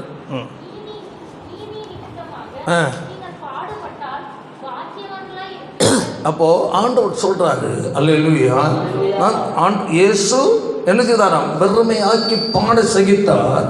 அல்லேலூயா. நம்மை பார்த்து கதை சொல்கிறார், நீதி நிமித்தம் நீங்கள் என்னது பாடுபட்டால் நீங்கள் யாரு? பாக்கியவான். பாடு நீ என்ன செய்யணும்? சகிக்கணும். அடுத்த 17ஆம் வசனம்,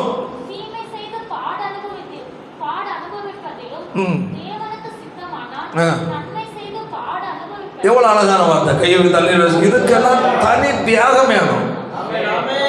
ஆமென். நல்லா கவனிங்க. அந்த 13 ஒரு கூட வாசிப்போம், 14 ஒரு கூட வாசிப்போம். நீதியின் நிமித்தம், நீதி நேர்மையா வாழ்வதன் நிமித்தம் பாடுபட்டால் யாரா இருக்கிறீங்க? பாக்கியவான். நீ நீதியாய் வாழ்ந்து உனக்கு பிரச்சனையா? ஆனா தேவனுடைய பார்வை நீ பாக்கியவான். 17ஆம் வசனம். தீமை செய்து, ஒரு தீங்கை நீ செய்து பாட அனுபவிப்பதிலும் தேவனுக்கு சித்தமானால் நன்மை செய்து பாட அனுபவிப்பது மேன்மையானது. அல்லேலூயா. இப்போ நீ ஒரு நன்மை ஒரு ஆளுக்கு செய்து அதனால் உனக்கு ஒரு பிரச்சனை வருது என்றால் நீ கவலைப்படாத. எல்லாம் என்னுடைய ஆண்டவர் பார்த்து. நம்ம நினைப்போம், நான் இதை அவனுக்கு எவ்வளோ கஷ்டப்பட்டேன், நான் எவ்வளோ உதவி செய்கிறேன் தெரியுமா, என்ன இப்படியெல்லாம் பேசி நடந்துக்கிட்டான், ரொம்ப வேதனையாக இருக்குது, அதுக்கெல்லாம் அவன் அனுபவிப்பான். இன்னும் அவன் என்கிட்ட வரணும் ஆண்டவர், வர வையுமப்பா. ஜெபம் பெரிய ஜெபம் பண்ணிடுவோம். அதுக்கெல்லாம் ரொம்ப வேறு எதுக்குமே ஜெபம் வராது. யாராவது நமக்கு ஒரு தீங்கு செய்துட்டு அவங்களுக்காக எதிராக ஜெபிக்கணுமா? தூங்காமல் ஜெபிக்கும் வரம் கிடைச்சிடும்.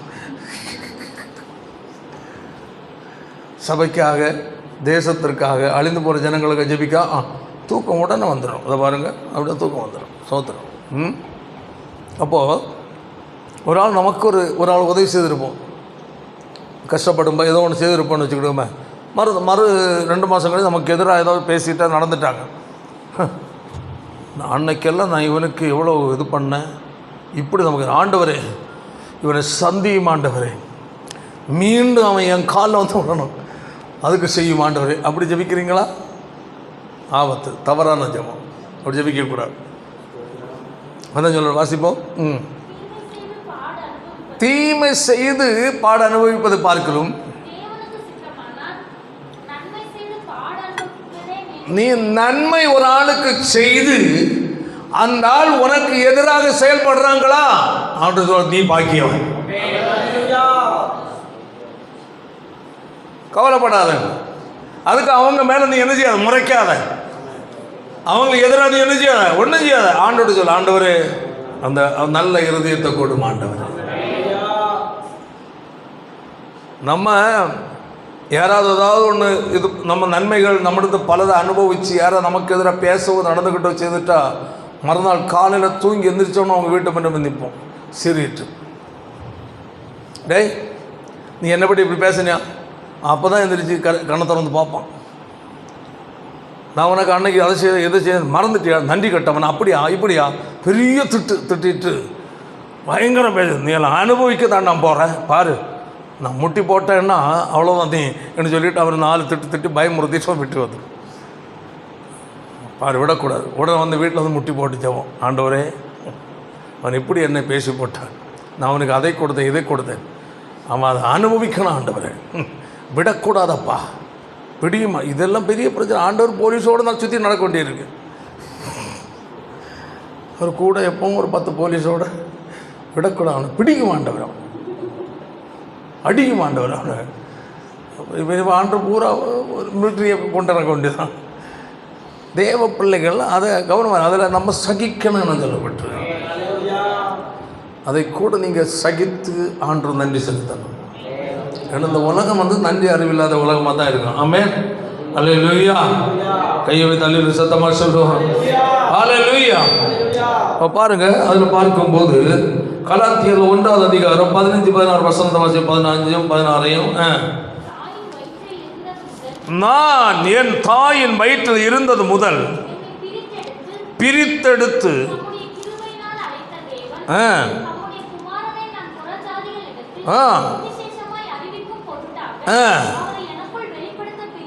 ஓ எவ்வளவு பெரிய காரியம். அப்போ பவுல் சொல்றாரு என்ன? அல்லேலூயா சத்தமாக சொல்றோம். அல்லேலூயா. நான் ஒரு நாள் கிறிஸ்தவத்துக்கு எதிரியா இருந்தேன், ஆனா என்னை கர்த்தர் எப்படியா தாயின் வயிற்றில் இருந்தது முதல் என்ன செய்தாரு? பிரித்தெடுத்தார். நான் எதிரியாக செயல்பட்டேன், ஆனா என்னை கர்த்தர் முன்னே பிரித்தெடுத்தார். நம்முடைய குமாரனை நான் புறச்சாதிகளுக்கு சுவிசேஷமா என்ன செய்ய ஆரம்பிக்கும் பொருட்டு இவ்வளவு நான் எதிரியா இருந்த போதிலும் கூட, கிறிஸ்தவத்துக்கு எதிராக செயற்பட்ட போதிலும் கூட, அல்லேலூயா, என்னை என்னுடைய தாயின் வயிற்றில் இருக்கும் போதே கர்த்தருக்கு தெரிந்து கொண்டார். ஒரு தேவனுடைய பிள்ளைகளுடைய வாழ்க்கையில இந்த மனநிலை இருக்கணும். ஒரு பாடு வரும்போ, கஷ்டம் வரும்போ சோர்ந்து போகக்கூடாது. என்னை கர்த்தர் தெரிந்து கொண்டார். உனக்கு ஒரு போராட்டம் வருதுன்னா புரிந்து கொள்ளணும், உன்னை கர்த்தர் தெரிந்து கொண்டு இருக்கிறார். கர்த்தரால் தெரிந்து கொள்ளப்பட்டவர்களுக்கு ஒரு அடையாளம், பாடுகள் வரும். நீ புரிந்து கொள்ளும், என் தேவன் என்னோடு கூட இருக்கிறார். இதை தேவன் அனுமதித்தார். ஆமென். தேவன் இதை அனுமதிக்காமல் எனக்கு இது நடக்கவே நடந்திருக்காது. அந்த ஒரு இருதயம் வேணும். ஆமென், ஆமென். 4 காரியங்கள் என்னென்னது? ஒன்று, மனுஷனை நேசித்து மனிதனாய் பூமியில வந்தவர். ஆமென். மனிதன் விரும்புவதை இயேசு என்ன செய்தார்? வெறுத்தார். மனிதன் வெறுப்பதை இயேசு நேசித்தார், விரும்பினார். ஆமென். அல்லேலூயா. மட்டுமல்ல, அவருடைய தியாக சிந்தை, ஜெப சிந்தை அவருக்குள் இருந்தது. அல்லேலூயா. அவர் உள்ளான நிலையில் அவர் பூரண மகிமை நிறைந்தவராயிருந்தார். உள்ளான நிலையில் பூரண மகிமை நிறைந்தவர். ஆமென். அல்லேலூயா. தெய்வீக சிந்தையால் நிரம்பி இருந்தவர், அன்பால் நிரம்பி இருந்தவர், தாழ்மையால் நிரம்பி இருந்தவர், பரிசுத்த சிந்தையால் நிரம்பி இருந்தவர். ஆமென். அது பாவமே இல்லை. ஆமென். அப்ப அந்த இயேசுவினுடைய குணத்தை வெளிப்படுத்ததான் கர்த்தர் என்ன தெரிந்து கொண்டார். ஆமென். தெய்வீக சிந்தை, அதாவது உள்ளான பூரண மகிமை நிறைந்தவர். அவருடைய இருதயம் சிந்தை தெய்வீக சிந்தை. ஆமென்.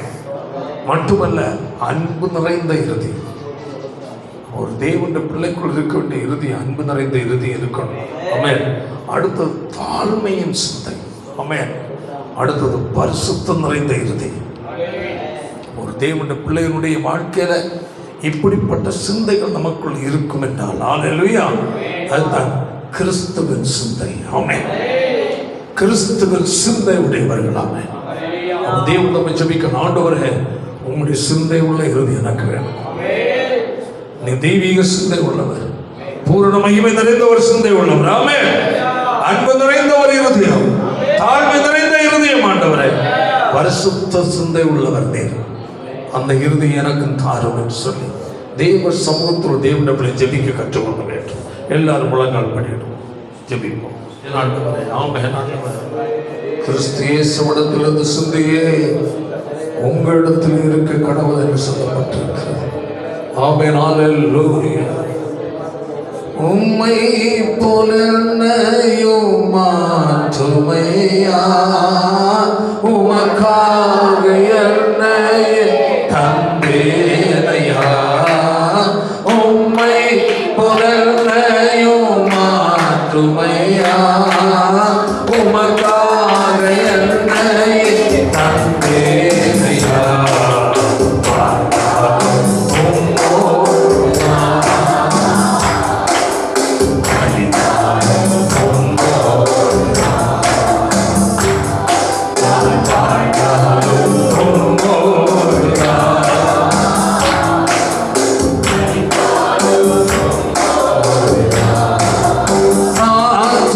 பாட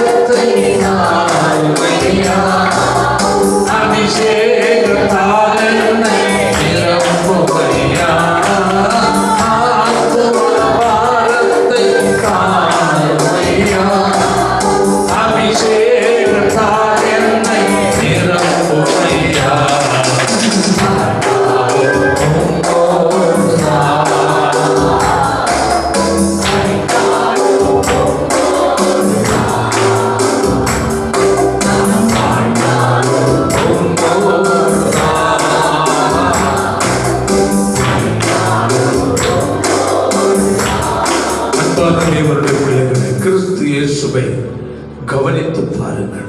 கிறிஸ்து இயேசுவிடத்தில் இருந்த சிந்தையே உங்களிலும் இருக்க கடவுள். நம்முடைய சிந்தை எப்படிப்பட்டதா இருக்கிறது? ஆமென். அவர் பரிசுத்த சிந்தை, தியாக சிந்தை, அன்பு நிறைந்த சிந்தை. ஆமென், ஆமென், ஆமென். பரிசுத்த சிந்தை உடையவராய் காணப்பட்டார், தாழ்மை சிந்தை உடையவராய் காணப்பட்டார். தேவனுக்கு சமமாய் இருப்பதை, ஆமென், அவருடைய இருதயம் இந்த ஸ்தானத்தை வெறுத்தது நம்மை மீட்க. ஆமென். அந்த தியாக இருதயம் அவருக்குள்ள ஏற்பட்டது. நம்மை மீட்பதற்காக அந்த இடத்தை அவர் நினைக்காமல் இருதயத்தை விட்டு வெளியே விட்டார். ஆமென். அந்த சுகசான வாழ்க்கை நிலையை பார்க்கிலும் மனிதர்களாகிய நாம் அவருக்கு மிக முக்கியமாக பெரிதாக அவர் சிந்தித்தார். தேவனுடன் நம்ம ஒப்பு கொடுப்போம். ஆண்டவரே, உம்முடைய சிந்தை எனக்கு தார். ஆமென், ஆமென், ஆமென், ஆமென். உம்முடைய சிந்தை எனக்கு தார். உம்மை போன்ற ஒரு இருதயத்தை எனக்கு தார். உம்மை போல ஒரு வாழ்கிற வாழ்க்கை எனக்கு தார் என்று சொல்லுவோம். எல்லாரும் செவி. நல்ல பிதாவே, நல்ல வேலைக்காக உம்முடைய சமுத்திரன் வந்த நேரம் முதலில் மட்டும் எங்களோடு கூட விசேஷமாய் கிறிஸ்தவ சிந்தை எங்களுக்குள்ளே உண்டாகட்டும். ஒரு தாழ்மையின் சிந்தை, தியாக சிந்தை, அன்பு நிறைந்த சிந்தை, பரிசுத்த சிந்தை. ஆமென். எங்களுக்கு உண்டாகத்தக்கது. ஆமென். கர்த்தர் மாற்றும்படியாய் ஜெபிக்கிறோம். அப்பா, கிறிஸ்தவர்களுக்கு எதிராக ஒரு நாள் செயல்பட்டவன், அவளை கொலை செய்ய சீறி சென்றவன். ஆமென். ஆனால் கர்த்தரை அறிய தன்னை தாழ்த்தினான் என்று பார்க்கிறோம். கிறிஸ்துவனுடைய அச்சடையாளத்தை என் சரீரத்தில் தரித்திருக்கிறேன் என்று சொன்னானே அப்பா, அது போன்ற ஒரு மனநிலை எங்களுக்குள் உண்டாக கர்த்தர் உதவி செய்ய வேண்டும் என்று ஜெபிக்கிறோம். அப்பா, ஆமென். வசனத்தை கேட்ட ஒவ்வொரு கர்த்தர் ஆசீர்வதி என்னை காட்டு செய்யும். இயேசுவின் மூலம் ஜெபிக்கிற ஜெபங்கள் நல்ல பிதாவே. ஆமென். செல்லுவதே அது மகிழ்ச்சியை தந்திடுதே. என் சபையுடனே உம்மை துதித்திடவே கிருபையும் கிடைக்க